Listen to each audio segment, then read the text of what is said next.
What's good, y'all? It's the Demouchet REACT, and we're back with another video. Who we got today, C? Today we're back with another American reaction. So excited about this video. If you're new to us And we're new to you, make sure you scroll down, hit that subscribe button, and turn on the post notification bell because we're on the road to 200K. And we cannot get there without you guys, all right? Join the family. Without further ado, let's get into the video. Let's get it. Every day, millions of Americans drive on highways without a second thought. They switch lanes, pass other vehicles, and trust their roads to keep them safe. But while American highways may look safe, they aren't the gold standard. Europe is home to some of the safest highways in the world.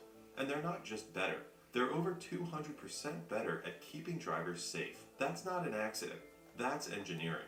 But here's the strange part. European roads are often much narrower than those in the US, with some even allowing drivers to drive at speeds no American would think safe. So how is that possible? And what makes European highways so uniquely safe? To answer that, we need to look at where it all started. After World War II, the US entered a period of rapid growth. Highways stretched across the country and car ownership became a central part of American life. However, across the Atlantic, the picture was very different. European cities had been devastated by war. Bomb craters tore through roads and entire transport networks were left in ruins. But beneath the ruins was a rare opportunity. With so much already wiped out, Europe had the opportunity to rebuild, not just what was lost, but what had long been broken. Before the war, many roads were tight and inconsistent. They were also shared by cars, trams, and pedestrians, resulting in collisions, which often turned deadly. And by the late 1930s, the problem had reached a breaking point. Britain alone recorded over 8,000 road deaths in a single year, its highest on record. Now faced with a blank slate, countries had the chance to design something better. And they did. Sweden was the first to establish a national road safety board, and other countries soon followed. By the end of the 20th century, every major European nation had pulled ahead of the US in road safety. But the momentum didn't just stop there. Between 2001 and 2017, EU road deaths were slashed by more than half, making Europe the safest continent to drive in. All this progress didn't happen by chance. It came from doing things differently. So how exactly are European highways different from the US? And how do European roads continue to keep drivers safer than almost anywhere else?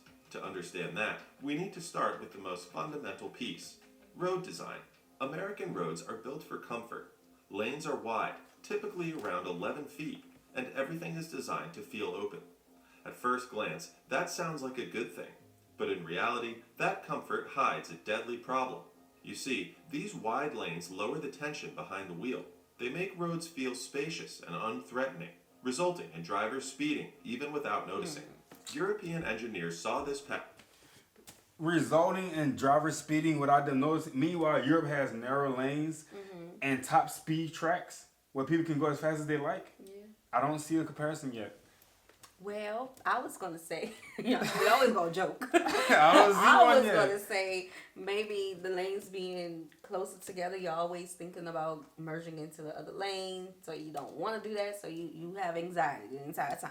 Bro, I mean, that does keep you on your toes, but if you are driving, and let's say you're trying to get from A to B and you're real tired, yeah, like that dozing off on the road, you can even drift just a little bit. Not even a little bit. American roads, you have that space to kind of drift if you're a little tired. Okay, pull over, I hear y'all. But you still get that opportunity to still be safe within them wide lanes instead of being confined between narrow lanes. And then you got people going stupid fast inside of you. Right.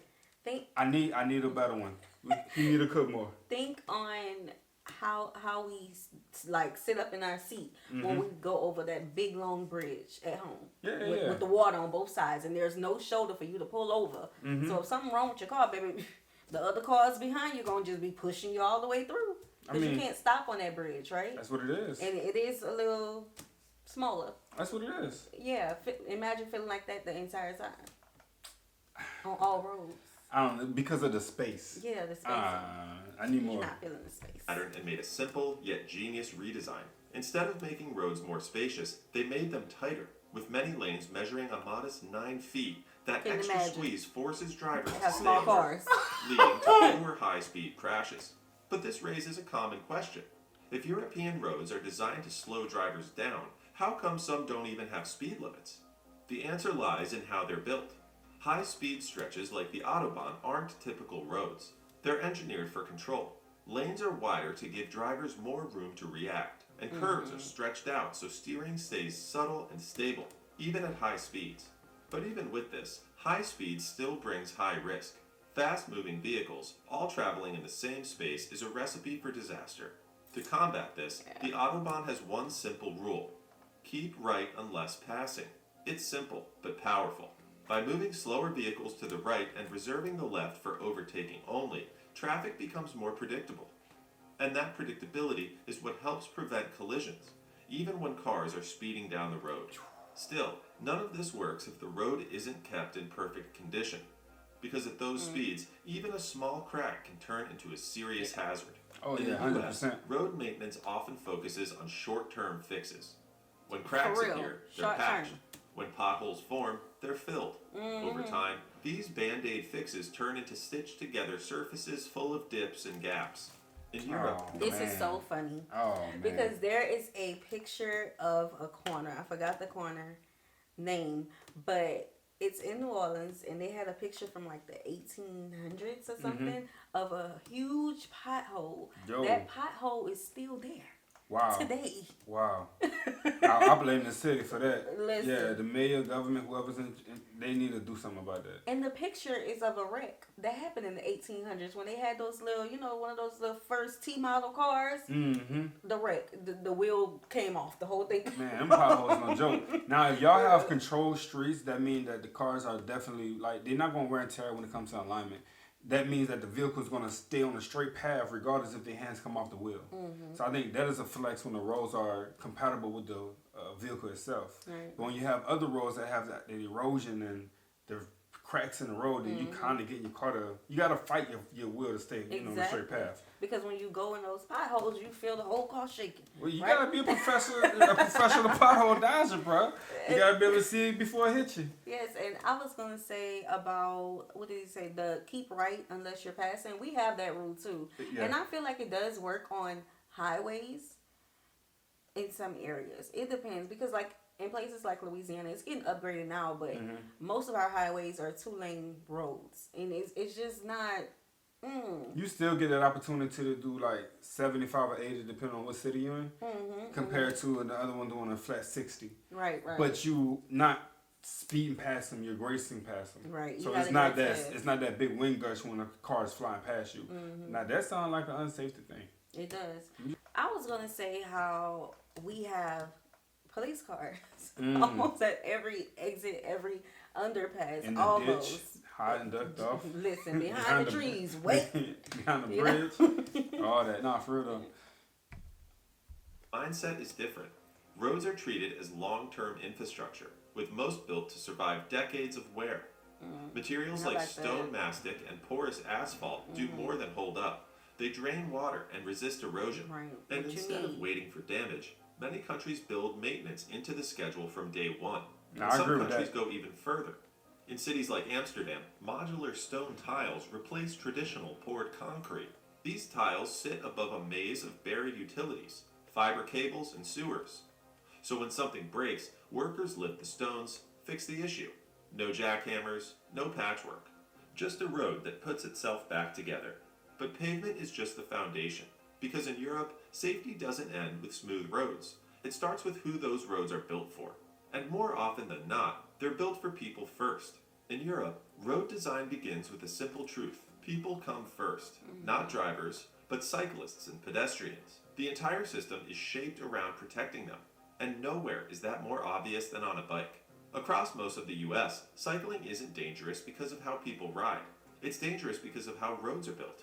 Bike lanes are often just a stripe of paint pinned between moving traffic and turning cars, and they disappear right where the risk is highest, at intersections. That's where most crashes happen, and the consequences show up in the numbers. In 2010, the US recorded 4.7 cyclist deaths per 100 million kilometers traveled. The Netherlands recorded just 1.0. The difference isn't culture. It's geometry. Oh yeah. The Dutch understood that risk decades ago and redesigned the intersection from the ground up. Instead of squeezing cyclists into traffic at the most dangerous point, they kept them fully separated all the way to the junction. To make that possible, Engineers extended the corner curve just slightly, using the existing curve to create space for a small traffic island.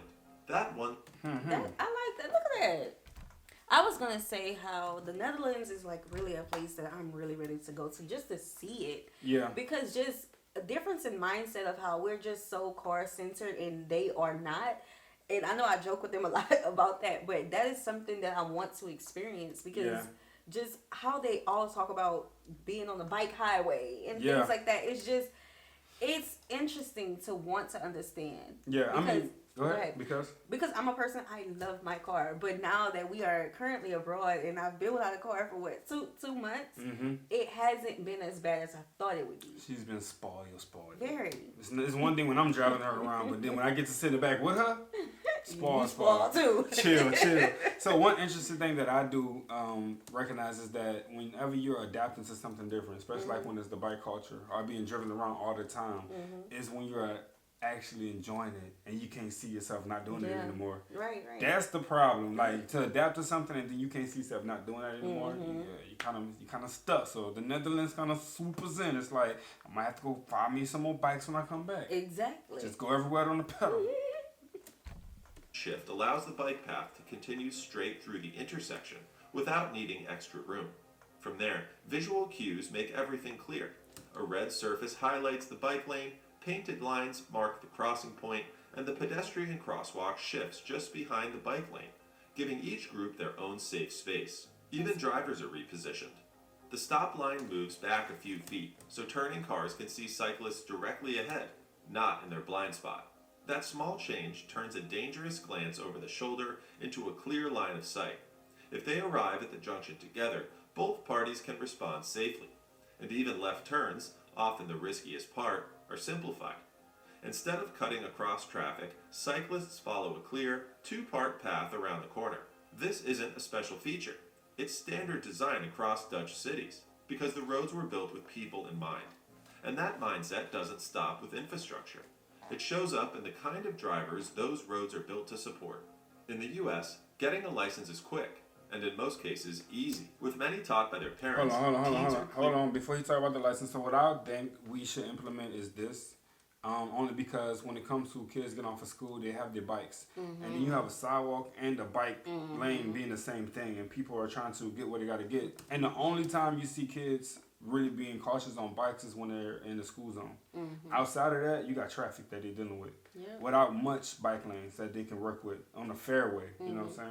Yeah, and just speaking as a pedestrian who's just walking, I don't want to share the sidewalk. I have to get out the way, move my kids out the way. Get in the grass and somebody coming on them big electric scooters. Yeah, so I do think that we need separate lanes for the car, the pedestrian, the bike. May seem a little time consuming with the traffic, but it just works a lot more better in people's favor. Yeah, and the public will have to go to these town hall meetings to have, little PowerPoints on where you should stop at the red light. You're not supposed to go in the pedestrian walkway. Okay. What the big bars are in the middle of the road? Yeah. They don't care. They're going to stop right there. Hit that reverse on them real quick. It shows up in the kind of drivers those roads are built to support. In the US, getting a license is quick, and in most cases, easy. With many taught by their parents, teens are cleared to drive after a short written test and a basic road exam. And once the test is passed, that's it. Full driving privileges. Across Europe, this process looks it's not that easy, y'all. It's not that easy. There is some education that goes into it and the amount of driving hours. Now, the only thing I will say with the driving hours is that it's not always, there isn't much of an oversight on making sure that the person is being honest with their driving hours. So that's a flaw that I do see. Yeah, okay. Very different. Many countries set driving age at 18, and it's not cheap. The average cost ranges from $1,500 to $2,000, all while following a strict learning program. In Germany, for example, drivers must complete 14 hours of classroom instruction and 12 hours behind the wheel. And in countries like Croatia, the required time can stretch past 80 hours. A massive contrast to the US's minimal training, but even after earning a license, drivers are still under watch. If drivers get caught speeding or using their phones, they might have to start the entire process all over again. Oh, wow. And while that might sound excessive to an American, The goal in Europe isn't to make things harder just for the sake of it. It's to build better drivers, helping keep roads safer for everyone who uses them. But even good habits need structure, and that's where rules, and how they're enforced, start to matter. In the U.S., traffic enforcement is inconsistent. Penalties vary from state to state, and even serious offenses often come with low fines or just a warning. That inconsistency makes consequences feel optional, and when enforcement depends on catching someone in the act, many drivers take the risk. Europe went with a different approach. Instead of relying on patrols and roadside stops, enforcement is built into the road system itself. Speed cameras and red light cameras track violations automatically. There's no debate, no delay. A fine shows up in your mailbox with photographic proof, and those fines hit harder. In Norway, using a phone behind the wheel can cost nearly €900, and in France, drunk driving carries a penalty of up to €4,500 before you even step into a courtroom. Blood alcohol limits are lower too. In most European countries, the legal limit is 0.05%, but in the US, it's 0.08%, a full 60% higher. And the results aren't just better compliance, it's a culture where getting caught isn't a maybe, it's a matter of time. But not every solution is about punishment. Some are about removing the danger before it even starts. In Europe, roundabouts are the rule, not the exception.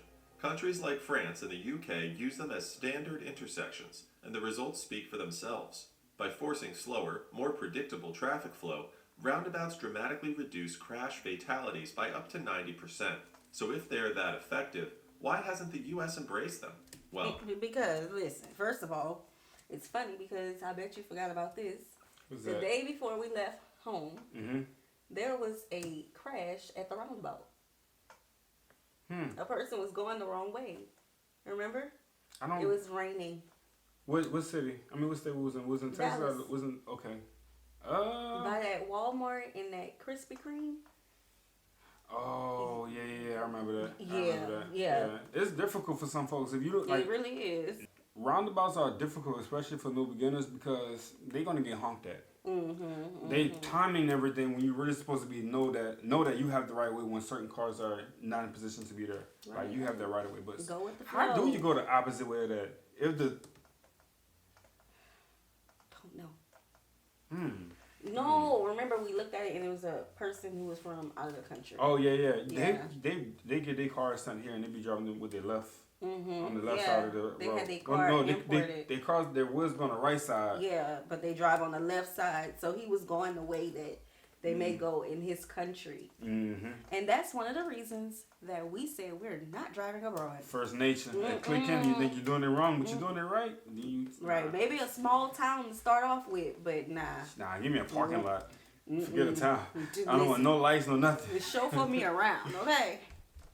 They did. Early American traffic circles weren't built for safety. They were built for speed. Entry points were wide, lanes overlapped, and drivers often had to switch lanes inside the circle. Yeah, I don't like Crashes that. were common, and the concept gained a bad reputation. But here's the thing. Those weren't modern roundabouts. The design was entirely different, but that distinction was lost. So what our roundabouts, what I had to learn was, and this is me saying it because it was a long time ago, so don't think I'm so fresh. The right side of the roundabout, when you stay on the right side, you can't keep going around the circle. You have to come off. Exactly. But if you're on the inside, on the shoulder, if I think you call it the shoulder, the inside left-hand side, then you get to go around until you find your next, breaking point. Yeah, until you get to your exit. Yeah, I was on the right side thinking that I can keep turning around. They honking at me like, what are you doing? I'm like, oh, I'm sorry. I didn't know. I'm still new to this. And what's crazy is in cities like our small towns back at home, they would put a roundabout, and nobody has never seen a roundabout if they have not been out of that town or that or the state. That's true. So you putting the roundabouts and the people don't know what they doing. That's true. They gotta go watch the YouTube video. Because that test gonna have them coming back and back until they can't come no more. Say, oh, sir, you gotta come in tomorrow. Because the roundabouts was not on the test. It wasn't. And I remember because I'm it was one of those people. four ways intersections only. And highways and bridges. Even four-way intersections are aggravating because they don't pay attention. They down at the stop sign texting, and when it's their turn, you getting honked at because you wait for them to go, but they don't know it's their turn, so you got to go. And now y'all almost crashing because they trying to. It's too much. And some people don't know the right of way at a stop sign. Anyway, I've been fussing about this for culture 15 didn't help years. either. Films turned roundabouts into jokes. Driving tests barely mentioned them, and without training or familiarity, hesitation became the norm. Over time, engineers defaulted to what felt predictable: stoplights and straight intersections. But that mindset is starting to shift.